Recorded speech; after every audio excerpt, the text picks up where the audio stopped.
Can you please guide us about charity or on spiritual work? Many communities have different practices on charity. Can you please guide us about the importance of charity in our Osho community? We should learn from masters and their experience. Guru Nanak, Sikh Guru, alone he started a movement. One of his teaching was that whatever God gives us is a gift, and out of that 10% we should separate for his work. For 90% we should enjoy. 90% we can enjoy, it is for you. But 10% should be spent in the divine work, in God projects. No? So you will find in all the Gurudwara, there is a free kitchen. It is very surprising, no? All over the world, Gurudwara has a free kitchen, and people of any religion, any faith, anybody comes, he get free meal. Sikh community is not very big community, it's like Christian or Muslim or Hindu. The community is small. But the training of Guru Nanak Dev, you have to do charity and then God will give you more. So we should learn from the other master like Guru Nanak, Shivpuri Baba, and there are many masters who says the same thing, that whatever we get, it is a gift from the divine, and out of that gift, a small portion should be spent in divine work. Majority of that for you to maintain your life and your family, but a small portion should be separated for divine work, for charity, for good work. So, Nanak ne the 10% भन्नुभयो एउटा धारणा छ है 10% of your income should be spent in charity. In Tibet, Lamas and Buddhists, they have more strict discipline. They said 1/3 of your earnings should be spent in spreading Buddhism. Buddha monastery. Not only your money, but your children. The second son should become a monk. First son, and you can keep it at your home for your service, or second son should become a bhikshu, lama. If you have 6 children, 2 children should go to monastery. केटा होस केटी होस, माने 1/3 आपका जितने संतान हो उसमें 1/3 जो है वो भिक्षु बने. उस समय लोगों के पास बच्चे बहुत होते थे, 6, 7, 8 बच्चे होते थे. तो उस नियम अभी भी है, लामाओं में अभी भी ये नियम है, अभी भी नेपाल में भी है, जो उसको मानने वाले हैं कि 3 बच्चों में 1 बच्चा जो है बुद्ध भिक्षु बन जाए, बुद्ध धर्म का प्रचार करे और साधना करे. Still it exists in Tibet and Tibetan culture जहाँ जहाँ है, दलाई लामा के साथ जो लोग हैं अभी हजारों तिब्बतन हैं, वहाँ अभी भी ये कल्चर मेंटेन है. एंड जो खेती थी तिब्बत में, खेती होती थी, तो खेती करने के बाद जो अनाज होता था तो पहले 3 भाग कर दिया जाता था. 1 भाग मोनेस्ट्री को दे आते थे, तब 2 भाग घर लाते थे. 1/3.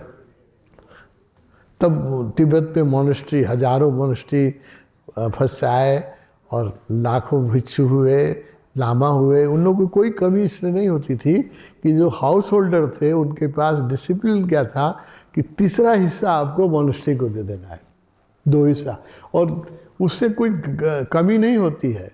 दान देने से कभी घटता नहीं है किसी को।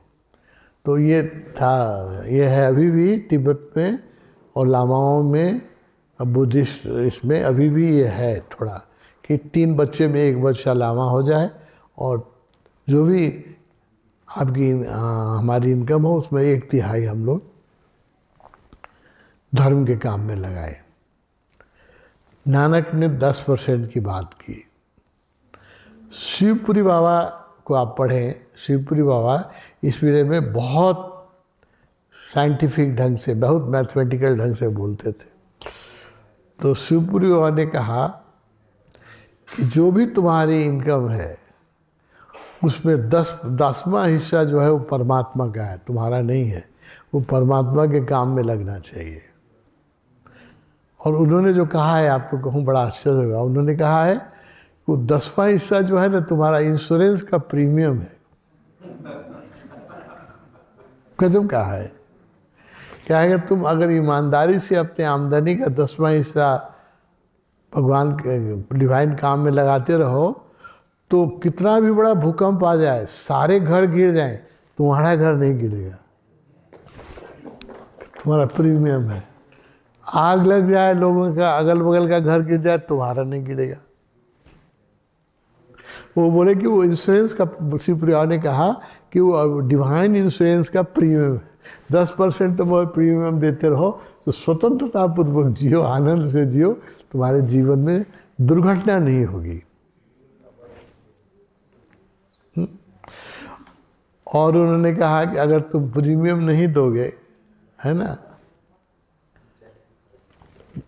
तो वो 10% तुम उपयोग नहीं कर सकोगे। लेकिन वो क्या हो गया, तो चोरी हो जाएगी घर में, या कुछ दुर्घटना हो जाएगा, गाड़ी एक्सीडेंट हो जाएगा, कुछ हो जाएगा, गाड़ी का, या और कुछ नहीं हुआ, कोर्ट केस हो जाएगा, भाई भाई की लड़ाई हो जाएगी। बहुत उस मामले में बड़े स्पेसिफिक थे शिवपुरी बाबा, एकदम स्पेसिफिक थे, बहुत मैथमेटिक, बहुत बड़े ज्योतिष थे वो, और गणित में उनकी बहुत पकड़ थी। तो उनकी जो टीचिंग है बहुत मैथमेटिकल है। तो कहे कि वो 10वां हिस्सा तुम उपयोग नहीं कर पाओगे, परमात्मा क्या है उसको परमात्मा के काम में लगाओ, नहीं लगाओगे तो वो कहाँ कहाँ खत्म होगा। उन्होंने कहा तुम्हारे परिवार में कोर्ट केस हो जाएगा, वो वकील के पास चला जाएगा, या तुम्हारे घर में चोरी हो जाएगी। उन्होंने कहा अगर 10% ईमानदारी से दान करोगे तो कभी तुम्हारे घर में चोरी हो ही नहीं सकती, क्योंकि वो तो तुम्हारा प्रीमियम तुमने दे दिया, डिवाइन इंश्योरेंस को प्रीमियम दे दिया। अब ये डिवाइन की ड्यूटी है तुम्हारी रक्षा करना। इंश्योरेंस है, कहते थे वो इंश्योरेंस है, डिवाइन इंश्योरेंस, उनका टीचिंग मैं कह रहा हूँ।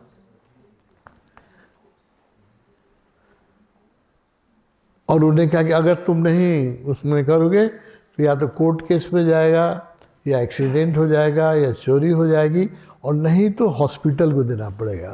तुम्हारे परिवार में कोई बीमार पड़ जाएगा, वो 10% जो है सो डॉक्टर के पास, हॉस्पिटल में। लेकिन 10% तुम उपयोग नहीं, वो तो एकदम स्पेसिफिक है इस मामले में, वो 10% तुम उपयोग कर ही नहीं सकते हो। इसलिए बुद्धिमानी इसी में है कि इसको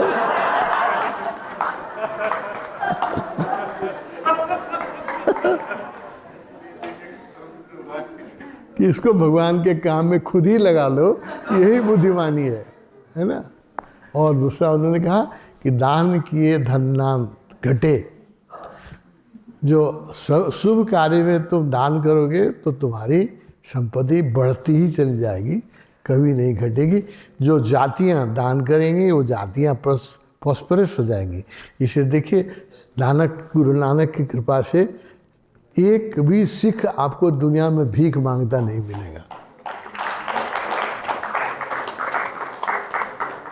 और जात के लोग भीख मांगते हैं, आप कहीं सिख को देखते हैं भीख मांगते? कहीं नहीं ना, क्योंकि वो एक शहर में हमने देखा है, एक शहर में जाएंगे सिख 5-7 भी हुए तो पहले वो होटल जब नए यहाँ आए थे नेपाल में सिख लोग, तो ड्राइवर बन के आए थे, ट्रक के ड्राइवर, बस के ड्राइवर।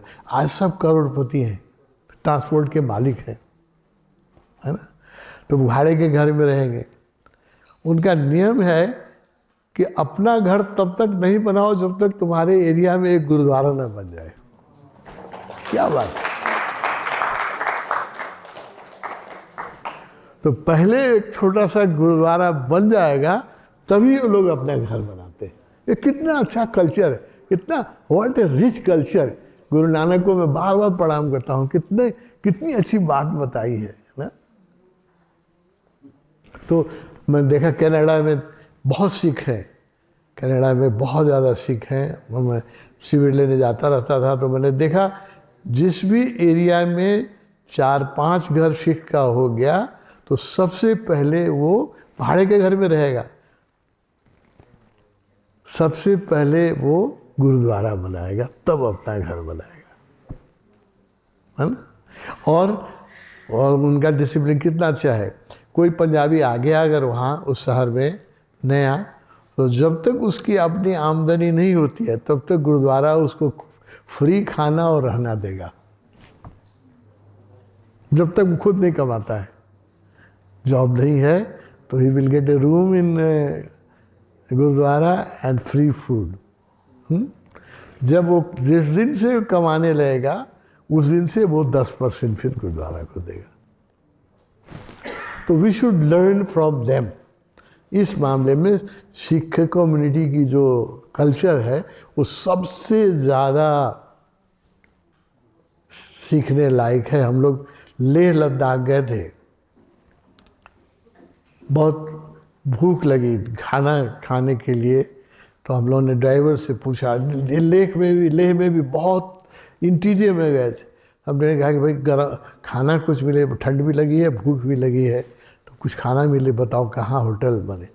तो ड्राइवर ने हम लोगों को बताया कि देखिए होटल तो आपको मिल जाएगा, अगल बगल में है, लेकिन ताज़ा और अच्छा खाना खाना है तो गुरुद्वारे में चलिए, दूर है गुरुद्वारा। हमें कहे भाई गुरुद्वारा में इस टाइम में जाएंगे? बोले 24 घंटा में कभी जाइए, आपको गर्म खाना मिलेगा। हम लोग गए, अगर लेह लद्दाख में बहुत ठंड होती है तो खाने के पहले ही उन्होंने कहा कि आप तो ठंड में पहले गर्म चाय पीजिए। कितनी सेवा देखिए, गर्म। और हम तो सिख नहीं हैं, पंजाबी नहीं है, हमको पहले चाय कहा कि खाने के पहले आप लोग 70 काम पे पहले चाय पीजिए। गर्म चाय पिलाया, बिस्कुट खिलाया, फिर नीचे ले जाके खाने में इतने प्रेम से खिलाते हैं वो लोग, इतना प्रेम से जो भी खिलाते हैं, इतना प्रेम से। मैं तो मेरा हृदय भर गया। नानक को मैं अपना गुरु मानता हूँ, ऐसा गुण हम लोग को सिखाए, गजब है। कैसा कल्चर। लेह और लद्दाख में जहाँ पंजाबी नहीं है वहाँ भी उनका गुरुद्वारा चल रहा है जिसमें सब खाने वाले नॉन पंजाबी हैं। एक मुश्किल से कोई पंजाबी जाता होगा, है ना। जब विजिटर्स जो जाते हैं सबको गरम खाना, गरम चाय, है ना। और उनके बर्तन भी वो लोग धोते हैं, हम लोग अपना प्लेट भी नहीं धोने दिया। नहीं, ये सेवा तो हमारी है, हम सेवा करेंगे। तो हम we should learn something from Sikh community. ये बहुत सुसंस्कृति। अमेरिका में शिविर करते समय मेरे साथ तो सन्यासी जाते थे, या कनाडा में हम लोग इंडियन खाना खाने के लिए मैं गुरुद्वारा खोजता था, तो मेरे साथ 15 अमेरिकन जाते, वो लोग कहते थे हम we are not Indian, they will not give us food, हम वी आर क्रिश्चियन। कहते you just come and see. चाहे क्रिश्चियन हो, चाहे यहूदी हो, चाहे मुसलमान हो, चाहे हिंदू हो, नो डिस्क्रिमिनेशन, है ना। So they were also very surprised. They said, "Oh, India must be a very rich country. This culture is not in America." जिनको आशा था लोग कहते थे, I told them, no, India is not financially very rich, it's spiritually very rich country. So that's why this culture prevails in India. वहाँ गुरुद्वारे जो अमृतसर में गुरुद्वारा है, क्या नाम है उसका, गोल्डन टेम्पल। उसमें 1 लाख से ज़्यादा लोगों को फ्री खाना मिलता है एवरी डे। 1 लाख। मैनेजमेंट देखिए, 1 लाख लोगों का खाना बनाना, उसको सर्व करना, बर्तन को धोना, कितनी बड़ी टास्क है, कितना बड़ा टास्क है ना। और एक दिन नहीं, 365 दिन, साल के 365 दिन, है ना। और एक दिन नहीं, आप जब से गुरुद्वारा बना है तब से चल रहा है। हम लोग गए हैं, उसमें खाए हैं। 1 लाख से ज़्यादा लोगों का फ्री भोजन प्रत्येक दिन, तीनों टाइम, किसी भी समय आप जाइए, किसी भी समय जाइए, आपको खाना मिलेगा, है ना। और कई गुरुद्वारा में तो मुझे इतना रोने का मन किया कि हम लोग जब गुरुद्वारा में गए, जूता बाहर खोल के जाना है, बाहर रख देना है, और खाना खाने के हम प्लेट अपने धोएंगे, वो भी नहीं मानते हैं लोग, नहीं वो तो हमारी सेवा है, हम सेवा करेंगे। जब और मंदिरों में, हिंदू मंदिरों में तो जूता चोरी हो जाती है।